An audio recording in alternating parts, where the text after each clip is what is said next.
How to sign up for a new Gamestop account. What is up everyone, welcome to another tutorial. In today's video, I'll be showing you guys how you can easily log in or sign up for a new account on Gamestop. But before getting started, don't forget to hit the like button down below and subscribe to the channel. Now let's jump right in.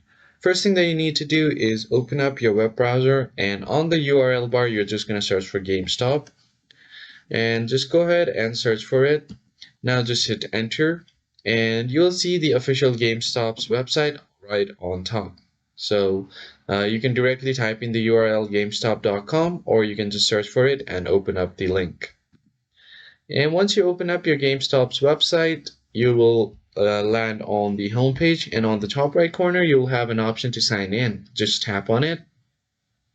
You will be taken to the login portal right here, and if you don't have an account you can just create an account by tapping right here, and if you already have an account just enter your login credentials and you should be able to easily sign into your account.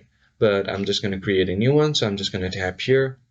First thing you need to do is provide your username, your last name, your email, your phone, and then you can create your password right here.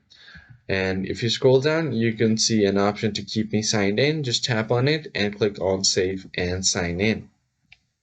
Now once you have entered all of your details, just click on save and sign in. And now they will send you a 6-digit security code on your email to verify your account. So you just have to enter that account. I'm just going to enter the code right here. So here is the code that they have sent me. I'm just going to enter it right here. And from here you can just hit enter, and now you will be logged into your account. So now you have successfully created your new GameStop account. And that's pretty much it. I hope you found this tutorial helpful. I'll see you guys on the next one.